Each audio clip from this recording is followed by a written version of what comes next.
Hi there, and welcome everybody to the Friday Bulletin. Nearly said Wednesday there. I'm joined by, I suppose, veteran podcaster Dylan. How are you doing today, Dylan? Aye, all good, mate. We were only 6 days into the international break, but it feels like the longest one ever. It's quite middle of the thing that we only played last weekend, but no, all good. Just can't wait to get back to football, to be honest. Oh, I'm at the opposite end of that spectrum. I don't know if I'm looking forward to the return of games, but we'll face the inevitability of that. And JB, how are you getting on today as well?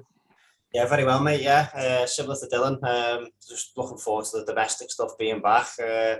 It's amazing how much we complain. We have been complaining in the last few weeks, but as soon as you take it away from us, we're missing it in a heartbeat. So, no, looking forward to getting back in. But good to get talking back about Rangers anyway. So, all good.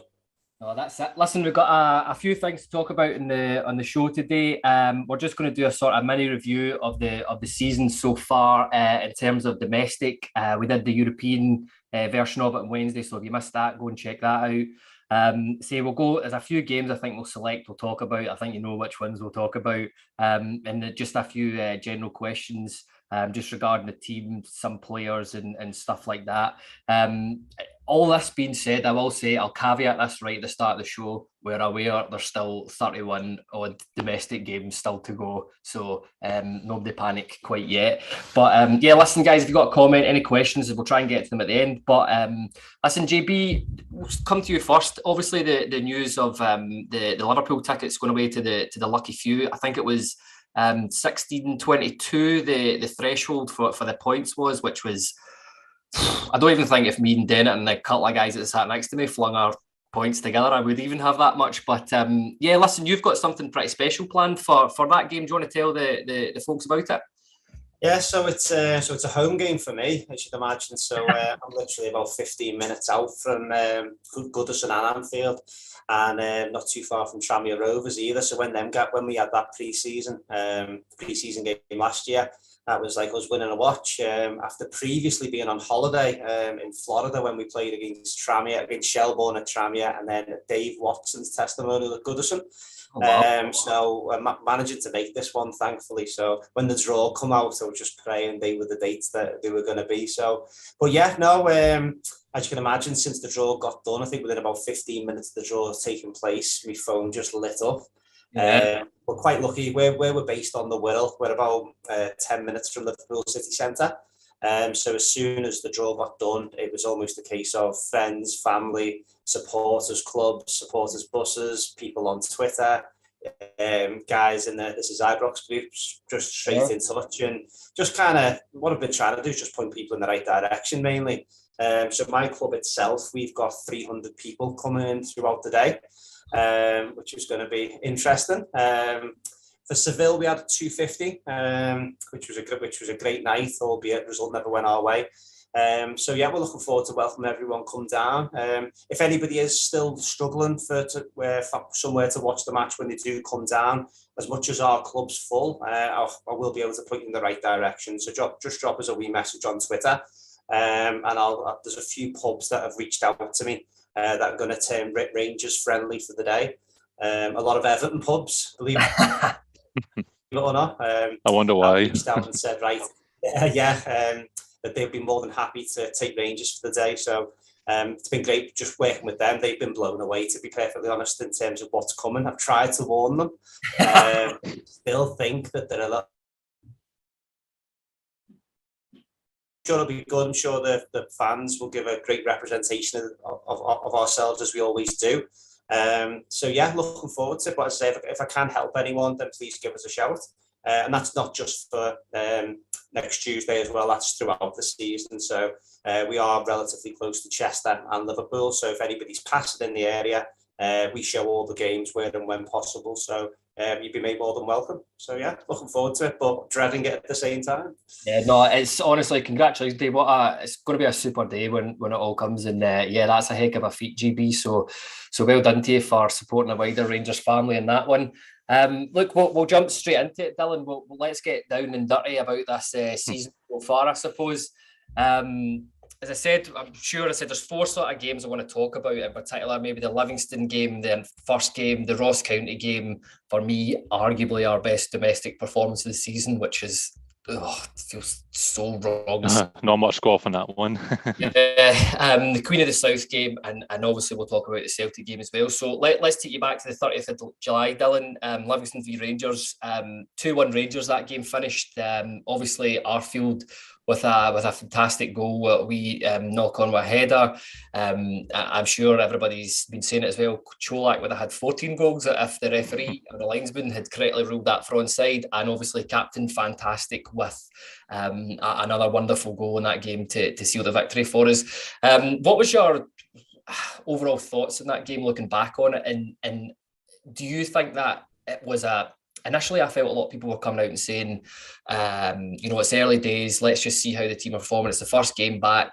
But do you think that now might be a wee bit indicative of how the season's progressed so far, Dylan?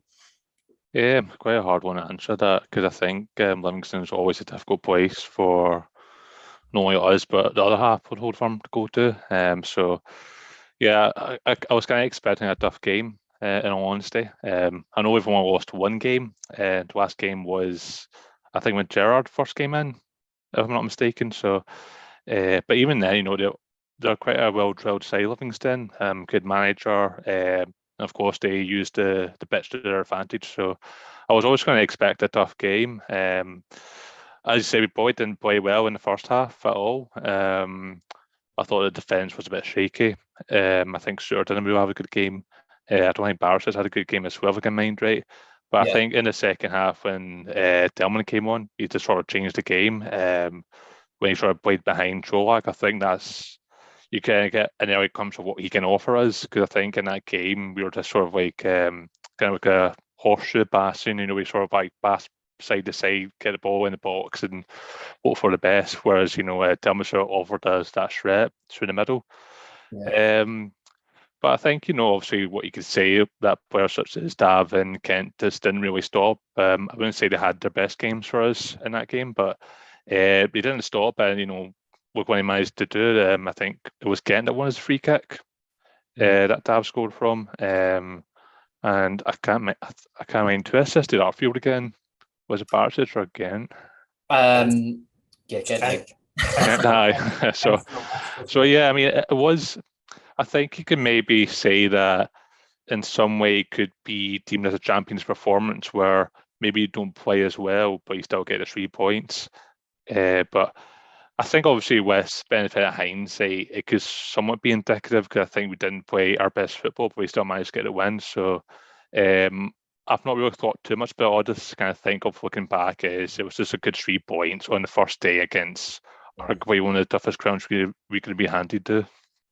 Yeah, I think that's a fair comment on that first game. I think we've got Scott Cameron of this parish in the comments here, and he's saying it's summed up our away form so far under Gio, and I think he's absolutely spot on with that.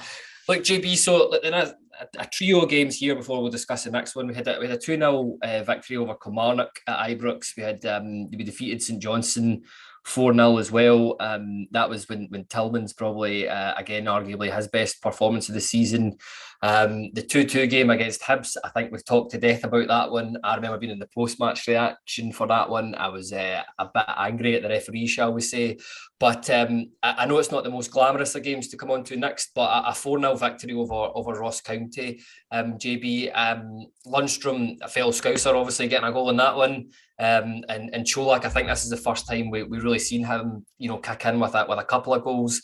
And I partly want to talk about this one just because Stephen Davis scored a wonderful goal in the end of it. But again, going from Livy, I think this sums up the football that Gio is trying to play. What were your thoughts on that game and a very comfortable 4-0 victory at Ibrox?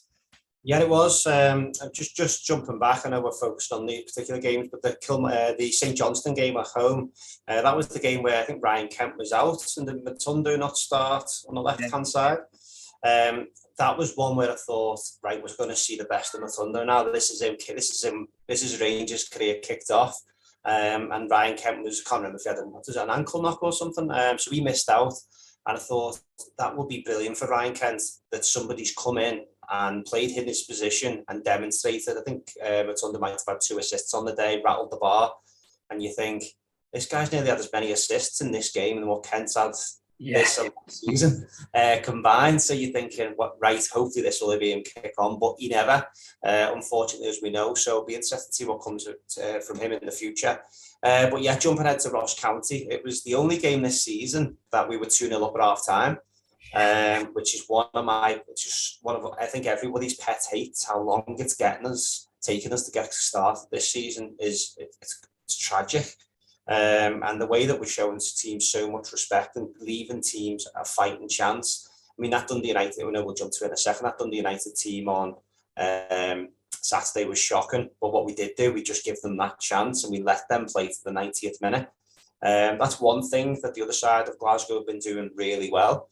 If they go 1-0 up in 10-15 minutes and they prove it against us as well, they'll finish it off, and all the teams will do, they'll sit back because they don't want a tanking, and as a result they probably will get a tanking.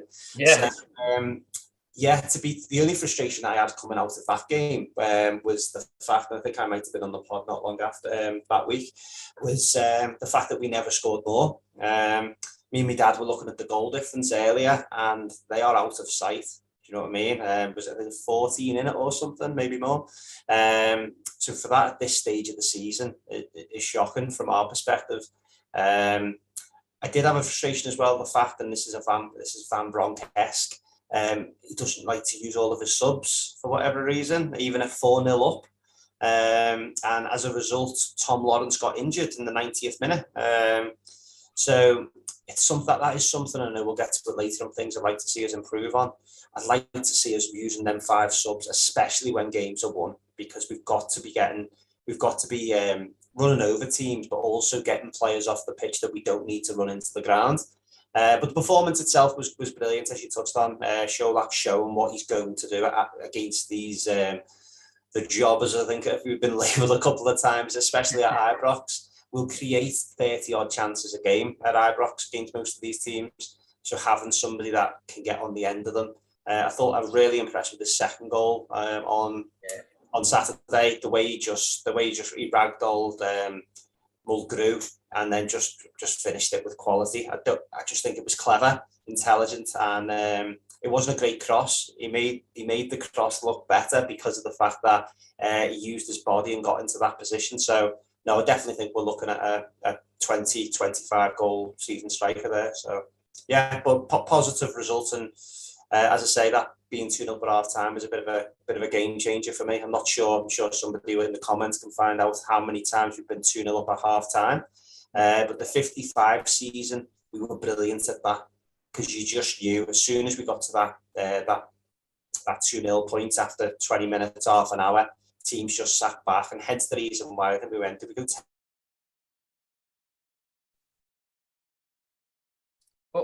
Seem to have lost you.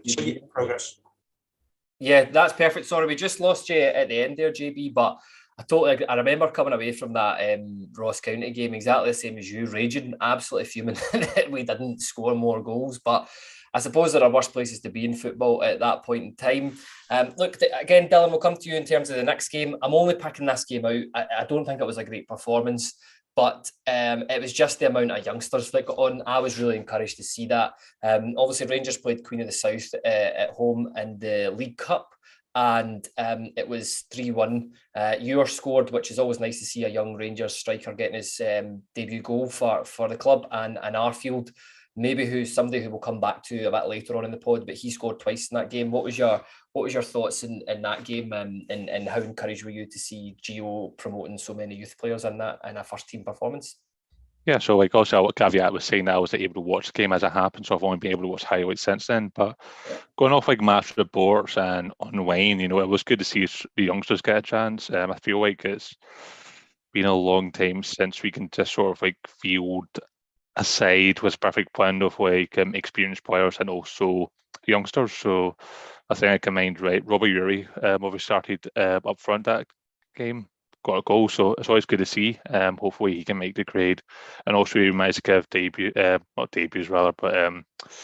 minutes to Leon Gang, Define, even Yilmaz as well. I think Yilmaz had a good game from what I can see, and certainly by reading the comments online. So and then also we managed to bring on McCann later on, and Lovelace, who's been tearing it up for Rangers B team so far this season. So yeah, listen, at the end of the day, you have to take into account that it is Queen of the South, and that's no disrespect to them, but I feel like even the West kind of like our sort of youngsters, we should still be beating them. But it's always good to kind of see them turn up at Ibrox and not only get some match experience, but also like experience of playing in front of an Ibrox crowd. And I think that will do them a good course.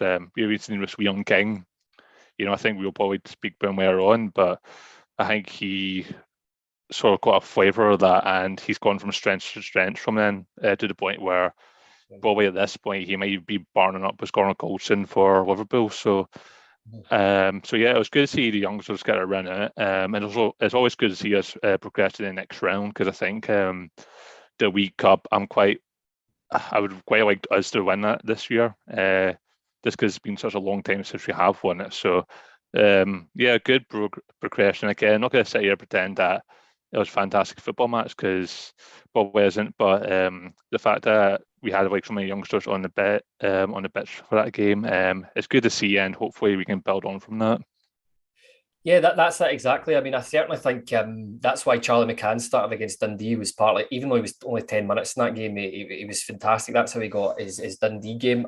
Dylan, just a wee quick point as well. Just do you think that in the League Cup that Gio will do more of this? Do you think he'll play more of the youth, and would you be happy for him to do so, given that I personally feel that a lot of them give a very, very good account of themselves?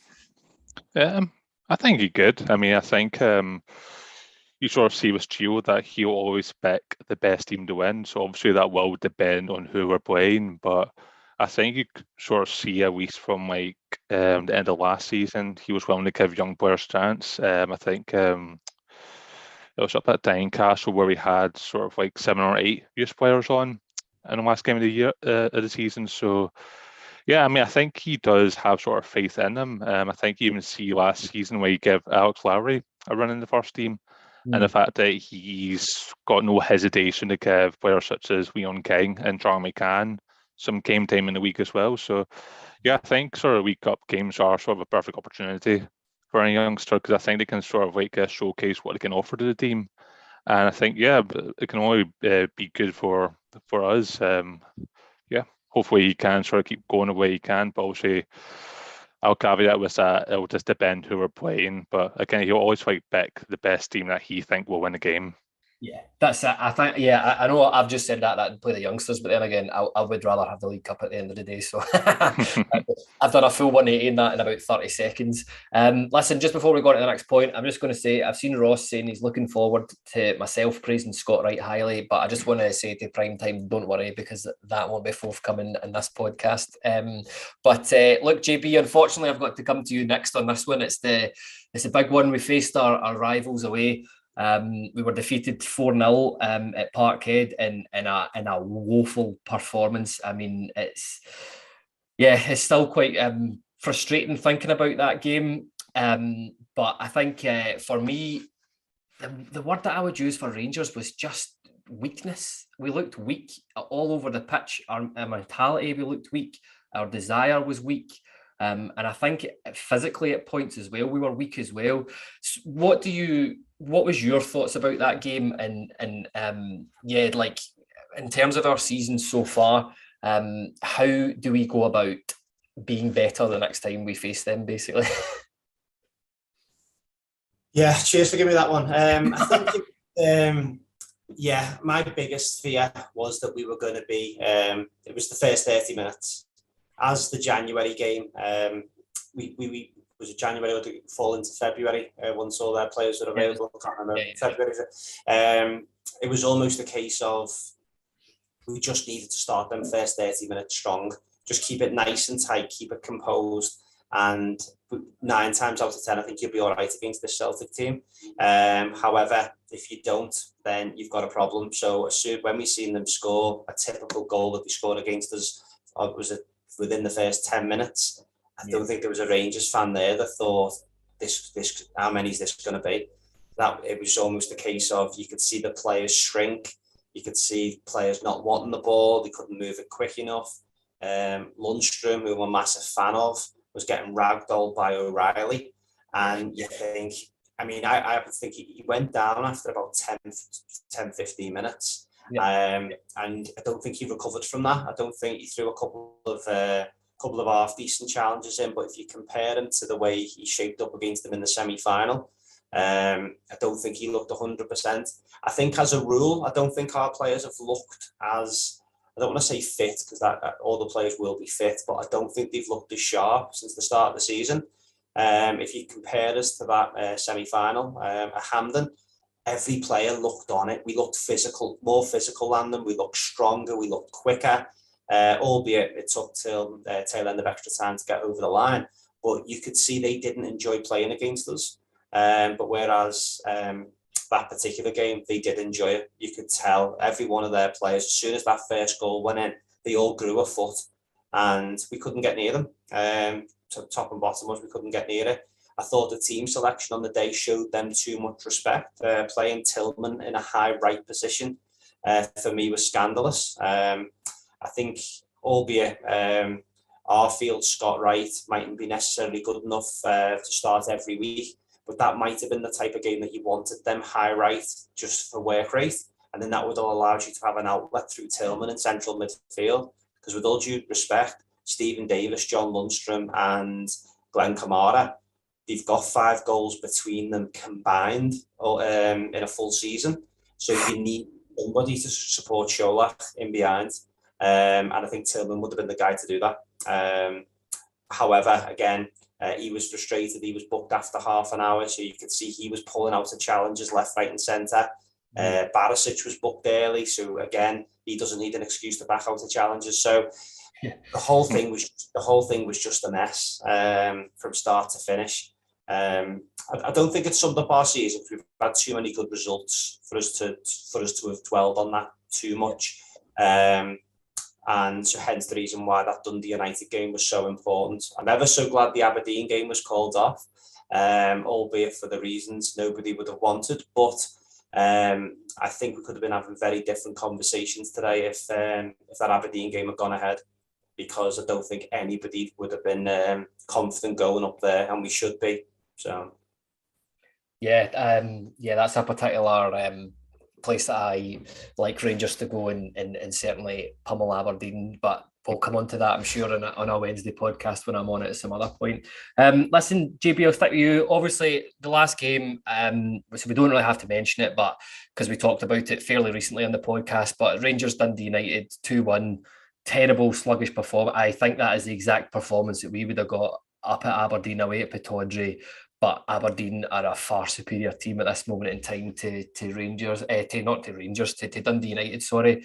Just quickly edit that one out, all right? But look, the next point, do you think that we are fortunate to only be 2 points behind in the table, JB? Yes and no. Yes, in the fact that we obviously had a big... We will take that, what happened last Sunday. But we haven't played well all season, other than we can name probably 3 games out of all the games this season where we have performed. So I think we are lucky to be where we are, but at the end of the day, we've got the points. If somebody had said to us at the start of the season, right, you'd have gone to Parkhead and you'll only be a couple of points behind come this stage of the season, you probably go, right, okay, we're there or thereabouts, then we're not a million miles away from where we needed to be. I think the concern for me, though, is the performances within them, this group of fixtures, this block. And I think Saturday, coming out of the game, it genuinely felt like a defeat or a draw. It felt like drop points, which you might say that's greedy, but I think it just showed how poor we performed and how disappointed we are, because I think we all know there's so much potential within that team. You can't perform the way that you do against the likes of PSV and the first 60 minutes in Napoli for them not to be bad players. But coming away from that Dundee United game, as I say, it was almost everybody felt deflated. I've been in hospitality with free alcohol and felt deflated. So for that to be the case was a problem. So. But yeah, and again, did we only use 2 subs on Saturday? The 55 season, again, if we look back through there, most weeks we used 5 subs. I genuinely believe that is what got us over the line in a lot of the games, because we had better players come off the bench than what the opposition started with. So it allowed us to finish teams off with quality. And let's have it right, every one of our bench on Saturday gets into their starting 11. So therefore, we've got better players. It's just a case of them mobilising themselves to show that. Yeah, I think that's an interesting point you've raised a couple of times about the 5 subs. You know, it's something I've not properly thought about it, because I still, in my head, I don't think I'm fully used to football teams using 5 substitutes yet. But surely that's something that the sports science has got to be saying to Gio, like, listen, see at these points, it's more if we're winning a game comfortably. But yeah, that's something in the background. That's why he gets paid the big bucks. Dylan, exact same question to you. Although that was a very brief mini review of selected games so far, do you feel that Rangers are where they should be in the table, or do you feel we're fortunate to be 2 points behind Celtic? Yeah, it's quite a loaded question, that. I think obviously, if you kind of look at it this way, we've only dropped 4 points. So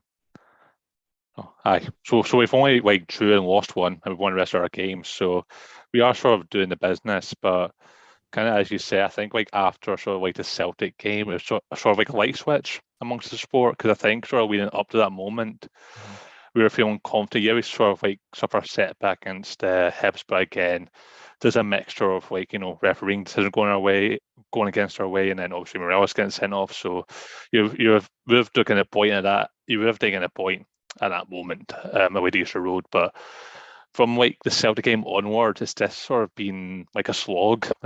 So one way I would describe it is this feels like this constant negativity around the club. We weren't playing well. Criticism of certain member of staff, whether it be Gio or Ross Wilson or the board itself. So I just felt like it just went from one criticism to another. But we're certainly doing the business, but I think the problem is we haven't exactly been putting in the performances that would convince us otherwise. Apart from the 4-0 wins at Ibrox, you can't really think of much really good performances, especially on the road. So that's quite concerning. But I think with an international bring in the fact that Celtic have dropped points, I think the mood has lifted, because I think you can see that Celtic aren't exactly invincible. They will drop points, but it's a question of whether or not we'll take advantage of that during the season. So that remains to be seen. But at the moment, I'm not too concerned at the position we're at. But again, it's just the performances that are concerning me, and whether or not we will pick up steam as the season goes on. But we just have to wait and see, unfortunately. Yeah, that's it exactly.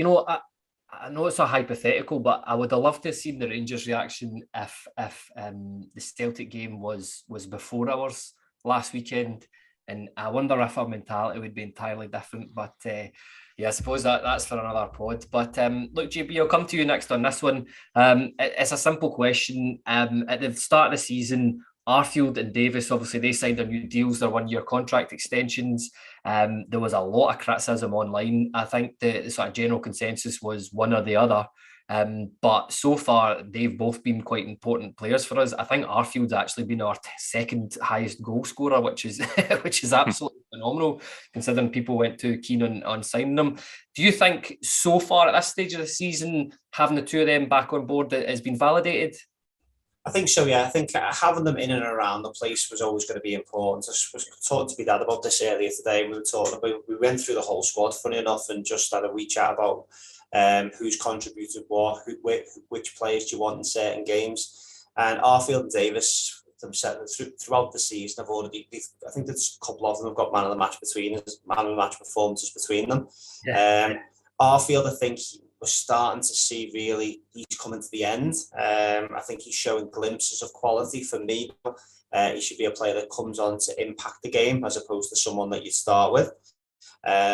Certainly against a lot of these teams who we're going to create a lot of chances against. I mean, with all due respect, if you say for example Saturday against Dundee United, if you'd have started a Sakala or a Wright or a Tillman, whoever it might be, they're going to get themselves into probably more goal scoring opportunities, and they're probably a lot more composed. I think the thing with Arfield now, because he puts that much effort into his game, I don't think you'll ever take that away from him. He always had the ability to get into the box, but over the last 6 months, his composure seems to have just dropped off a touch. Obviously, had that cracking goal in the semi-final again against Celtic last year, but that was coming off the bench. I definitely think as the season goes on, that's probably more of the role that we wanted to play, and probably the same with Davis as well. You want to be bringing Davis on again when you're 2-3-0 up, keeping the ball, getting the ball, move quickly, being relentless. And I'll probably touch on it as we go later on through the session, but my big concern is goal scorers in the team. And if you look again, we can only look across the city in terms of who we can compare against.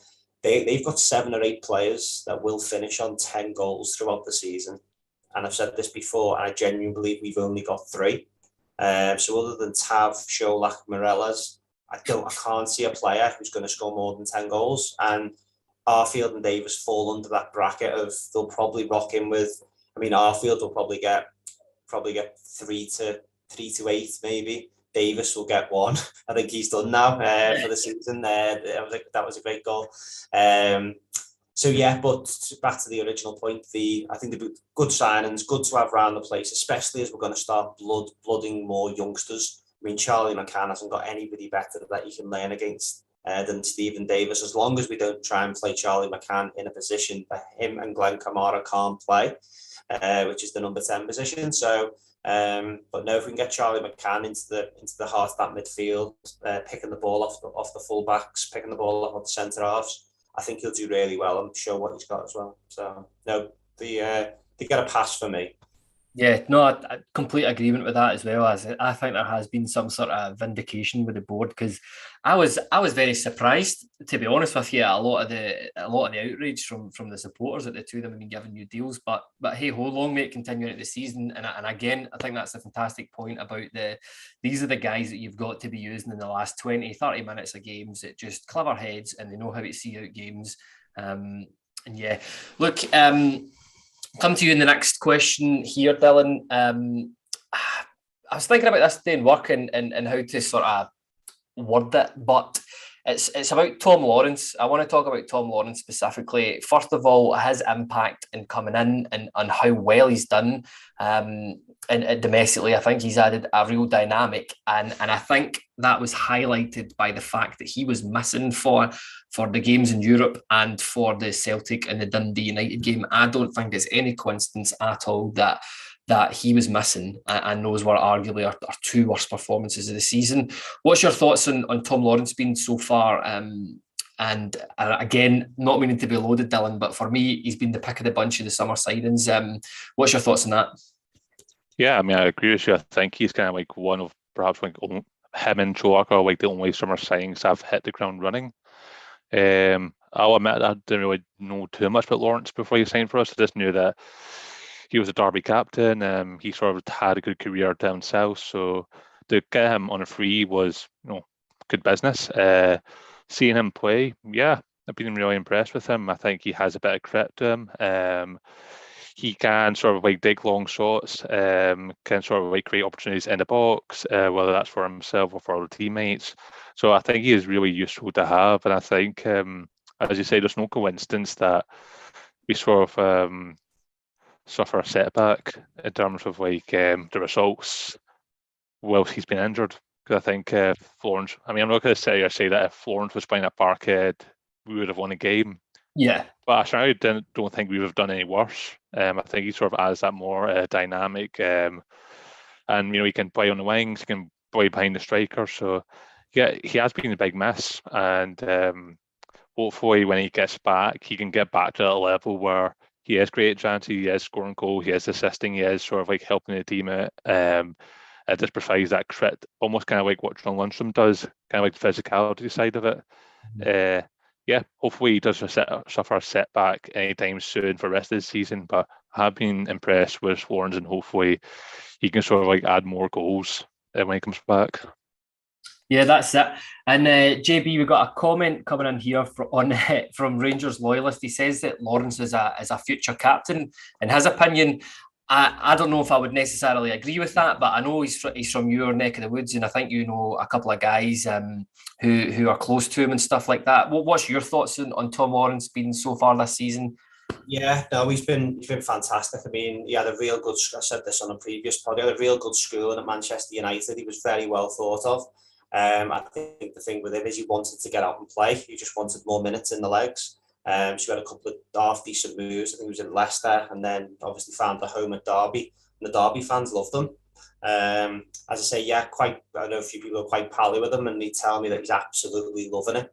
Up at Rangers, he sees this as a big challenge. He did have Premier League offers. I know that, well, I do know that firsthand. Now we have English Premier League offers. So for him to come up here, I think he's appreciated what the decision he's made. I think a lot of players over time sometimes can maybe go take the easy option and go for a bottom 6, bottom 8 Premier League club, but to come up here with the expectation and everything, I think he'll thrive on it once he gets going. If you get him and Lundstrom playing together in that midfield, you're going to have two lads that just will not give up. They'll fight for everything. They'll run themselves into the ground, and especially.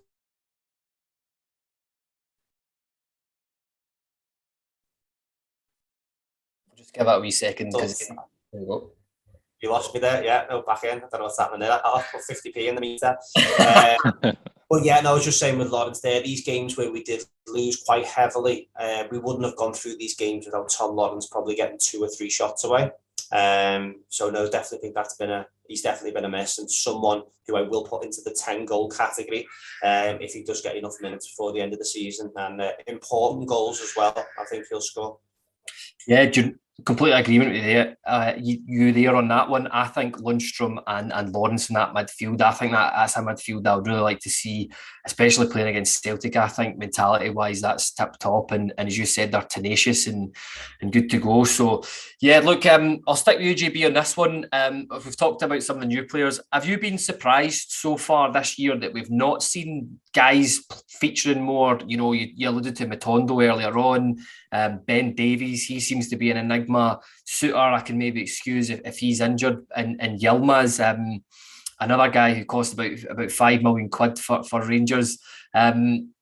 What's your thinking on these guys? And are you frustrated as a fan that you've not seen more of them? I would say so, yeah. I mean, I think the Yilmaz one's an interesting one because I think at the time, Borna was going through a real sticky patch. Wasn't a lot of, it just wasn't the Borna that we know he can be. To be honest, I don't think we've seen Borna since the 55 season. I think last year he was really poor in a hell of a lot of games, but we know, and again, he's one of them ones we know he's got the ability with him. But yeah, Yilmaz was one that I'm still excited to see him. Any glimpses that we've got, you can see what he's got. I do find it criminal, the fact that he hasn't been put on in games, again, where games have been out of sight, and we have been a couple of goals. And just having the kid sitting on the bench, I just don't see the benefit of doing that, unless there's some sort of, once he plays X amount of appearances, we've got to make a payment. Whether there's something like that in the background, I don't know. We've seen that quite a lot. I think Griezmann, Barcelona, let's go Madrid. I don't think it's quite on that scale, but there must be a reason why we're not giving him the kid more minutes. But we'll wait and see. But it looks like he's got plenty of ability. I was hoping he could have been used when Van Bronk first come in. You remember Patterson came on high right to see games out. Yep. Even if we were like 2 up or 1 up. I was hoping we might see him doing a little bit of that, because he obviously offers quite a bit going forward. That could definitely be an option for him in the future. But again, don't want to judge him too early. The Ben Davies one frustrates me quite a lot, because I think if we're going to...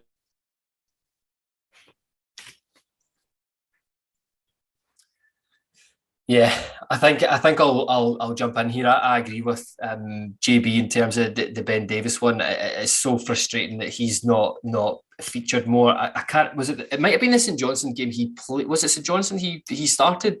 or Ross County. It was one of the two games, I'm sure. And I thought he was excellent. Just some of his wee touches, they were so calm, composed in his passing. Looked brilliant. I hope he can get fitness or whatever's going on in the background can get sorted soon, because I think him and Goldson, if they get a few games together, have the potential to be a right good centre-half pairing. Dylan, next question to you. A player who I think we all appreciate as Rangers supporters at the moment, but I don't really think he's getting some of the plaudits that he deserves, and it's Antonio Čolak. Obviously, given the sort of debacle with Morelos, and I think it was clear to see that a lot of us could see that he wasn't fully fit, and I don't know if he'd had his head turned again or what. Not the first time we've seen this with Morelos, but how underrated has Čolak been for us this season? And again, it goes without saying, how important has his goal contributions been? It's been massive. I mean, I think when he first came in, just sort of reading reports, he sort of seemed like a good striker to play against, almost kind of like the bottom half of the league, because I think that's kind of where we've been dropping points. So he can come on, sort of like give the defence a run for the money, and then obviously there's half decent chance comes in the box and he'll take it. So I was kind of like preparing myself to see him like that, but yeah, he's been scoring like really important goals, I feel. I think also, you know, with the PSV goal that goes in the Champions League. And he's also always been either like the first goal scorer or the second goal scorer, and that's kind of like always like the most important goals in the match, kind of the first or second goal. So, and he has scored like a couple of braces so far. So, yeah, I think he's kind of been like a striker that we've been crying out for years, because I think we do have an over reliance on Alfredo Morelos. I think obviously we all know what Morelos can offer, that most of our strikers can't, which is sort of like trying to drag out the defence, give them like a run for the money. Probably not like the most composed of finishers, but he will sort of like ragdoll the defence, as it were. Whereas Čolak, I think, is a different type of player, someone that we can sort of change up. So if you give him like any half decent chance in the box, and he'll more than likely, if not score, will at least get on target. I think you sort of see in the Dundee United game at the weekend there just how important he was making it a goal. So yeah, I'm happy with it. I think he's kind of an example of a player that you don't have to splash out too much money on. So I think we're going for 1.8 million, if I'm not mistaken. I think he's an example of like a player that probably there are like better strikers than him that we could have got, but they would have been out with our price range. So we might just kind of get this sort of like diamond in the rough, as it were, because I think we all knew how good a striker he was even last season when he scored 2 goals against us to put us at the Champions League qualifiers. So I think he sort of shows that if with some smart business you can get some good players for probably like low prices. So yeah, I'm quite happy, and again I can definitely see Čolak in 20-25 goals in the league alone this season. I think he certainly does show his physical presence, his eye for goal. So yeah, I'm quite happy with him, and I wouldn't say he's underrated, because I think Rangers fans just know how good he is. But the only criticism that he probably doesn't drop off a bit more. If you don't give him a chance, he might not do as much in the game. But again, the contributions so far this season, yeah, I'm very happy, and he has hit the ground running, which you can't say for most of our signings so far this season. But yeah, I'm quite happy with him so far. You're no joking about that one, eh? But look, Dylan, I'll stick with you in this one. It's a quick question. Morelos and Čolak, can they play up front together? And is there a way that Gio can find a way for the two of them to play in the same team? I hope he can, but I think what you see with Morelos is he just can't. He can't work with a strike partnership just for whatever reason. Sort of see it with Jason Cummings, I think Kenny Miller as well, Kemar Root, Jermaine Defoe. You could just never get like a good partnership going. Possibly the only way I can see them playing at the same time on the park is if it's Čolak up front and you just sort of have Morelos not like maybe just like just behind him or like on the wings almost, and he can sort of drift into the box when he can. But I think it's just sort of goes against Gio's system. I don't think he sort of favours the two-man strikers. But again, you know, it is quite a good football manager tactic, as I said, I think last week or the week before, where you do have these 2 really good strikers, and you want to get the most of it. But so I don't think Gio's in favour of that. But hopefully he can find a way. Yeah, that's exactly it. And JB, I'll put the same question to you. Is that something that excites you, the potential of Morelos and Cholak playing up front? If Gio can find a way to get the two of them playing in the same squad? Yeah, definitely, I think so. Because if we're going to be playing with it, because as much as we mightn't like it as fans, he definitely likes to have two central midfielders in the team. Now you can afford to have a player who cheats if you're going to have that. Because we know the wingers who we tend to have in tend to work hard as well. And our fullbacks do get up and down. So if there's an opportunity to get the two of them on the pitch at the same time, back to that earlier point, so I'm a bit like a broken record, get goals in the team, especially against the teams domestically, and you'll score goals. It's no secret. Like when if you think about the 55 season, Hadji, Aribo, Morelos, Kent, a lot of games, these guys were all in the starting 11 at the same time, and therefore we were finishing games off. Where Gerrard probably did struggle in his first couple of seasons was he tried to turn games into fights. And with all due respect, Aberdeen, Hibs, Dundee United, they haven't really got them type of players anymore, but we kind of build them up to be, oh, this is going to be blood and thunder. Yeah. If you look at most games against us, there's not 10 yellow cards and 5 red cards. It tends to be whoever plays the best football and whoever works the hardest. More to the point, it's more about work rate than physicality at times. So if we can match, that's why I think someone like Tom Lawrence will be massive for us once he's back fit, because he's got the work rate and the quality and abundance. But to the question, Morelos in behind Cholak, it's got to be explored. As much as I think there's Van Bronk does split the camp. If performances continue the way they have been, and he doesn't try different things, I don't think he won't last forever.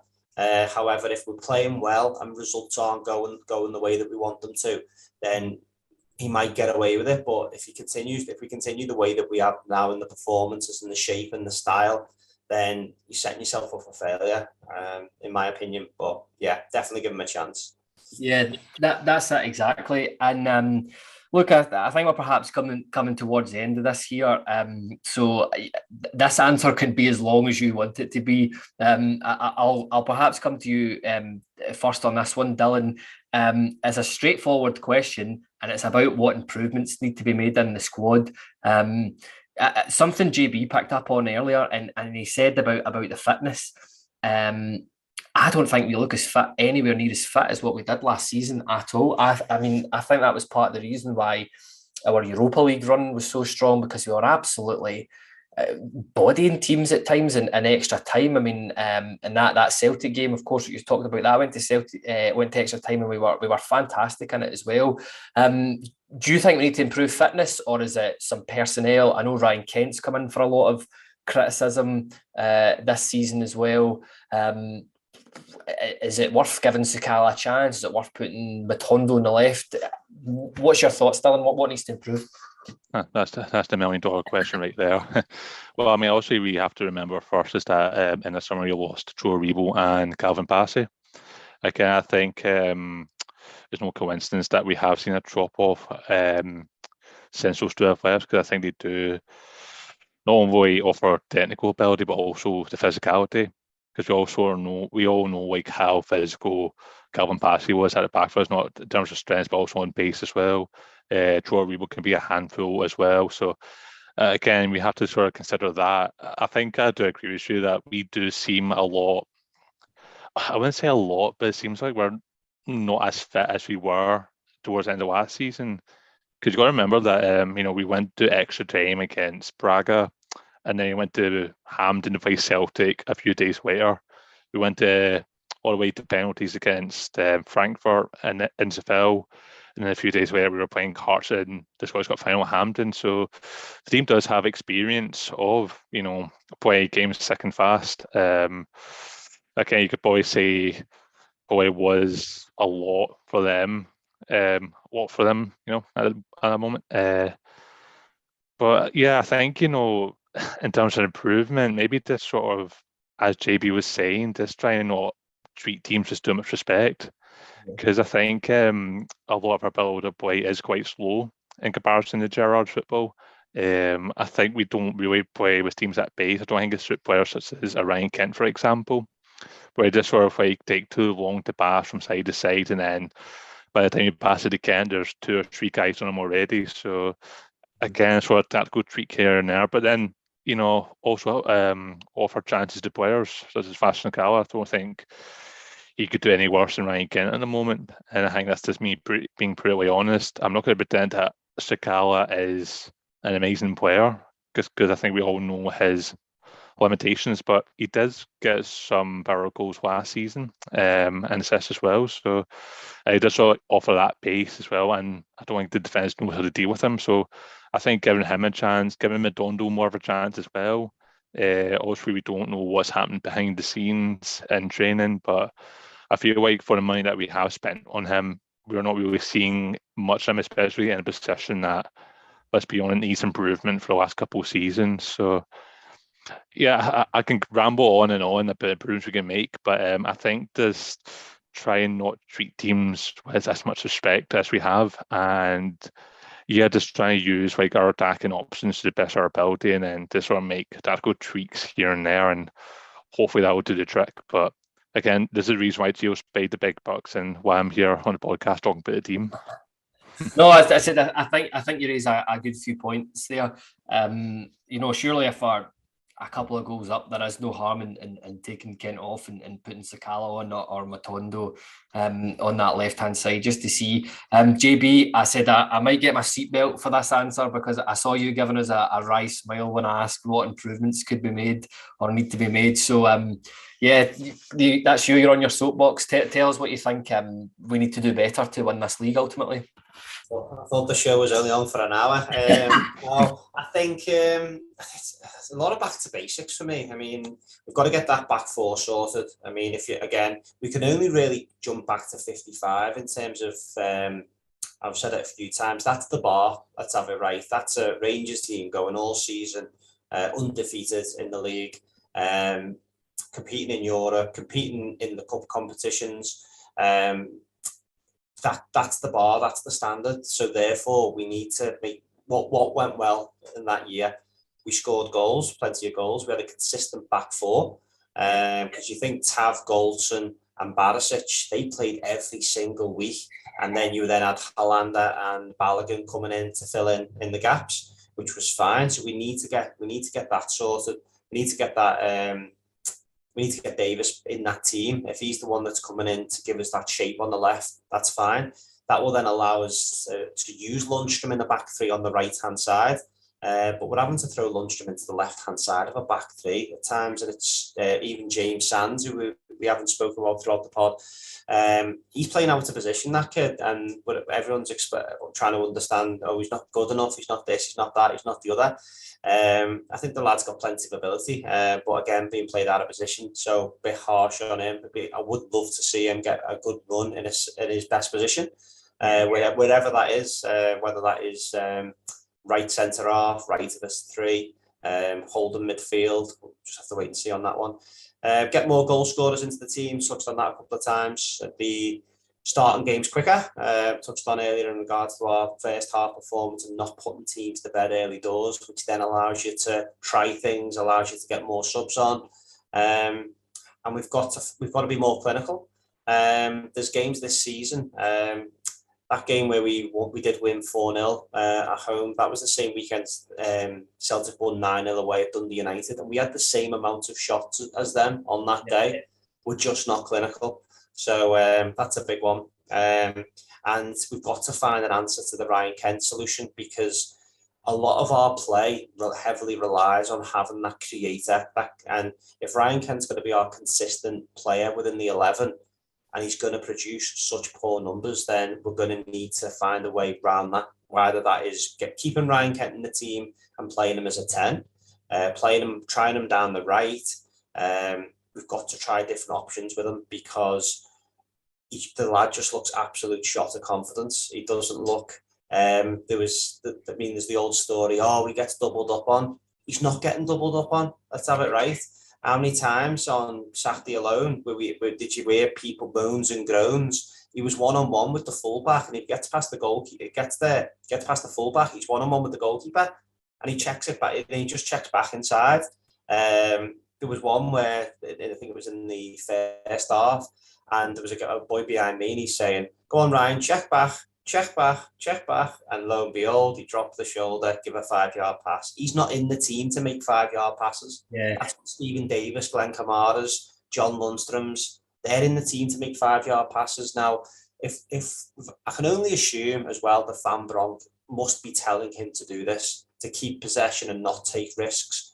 And because if he's not, he shouldn't be playing, because he's obviously not following instruction. I'd be amazed if any manager who's managing Ryan Kent doesn't say, every time you get that ball, you roast that fullback. Just run at him. It might not come off every time, but if it comes off 2-3 times a game and you create a chance for Colak or Morelos in the box, if you win free kicks, if you win penalties, then fine, the fans will forgive. But we need to find a solution, whether that's through Sakala, whether that's through Matondo, whether it's getting Morelos and Kent in the same team, whether it's Tom Lawrence coming in the left, Morelos and Colak in the team, whatever that might be. We need to find a solution, because he's so important to us. That position is our biggest outlet, and one of the big reasons why we're not hitting the numbers. Yeah, that's exactly. I think you've raised a fair good few points here. You know, for what it's worth, I think this World Cup that we've got in December might be a bit of a blessing in disguise, in terms of it's going to give Gio a real chance to regroup, because I certainly hope that this season, the way it's panned out so far, it hasn't gone to plan. So, but look, I think that's a fair point to end it on. You know, thanks guys for joining us in the discussion. But as I said at the start of the podcast, there's still 30 odd games to go. I'm sure there'll be changes, and yeah, but thanks for joining us, everybody. You know, you can catch us on the usual socials. We're on the YouTube, we're on Twitter, Facebook, and Instagram as the other one. Give us a wee like and subscribe. I'm sure there is a Sunday podcast coming out at 8 o'clock. I'm not sure what the discussion will be then. I'm sure there's a couple other things, but again, just in case you don't know, we've got the Kieran Maguire interview that Tommy did at the start of the week. It is superb. Check it out. I don't think there's many other podcasts that have got access to guys like Kieran Maguire. So thanks to him for joining us. But listen, take care, everybody, and enjoy your bank holiday weekend.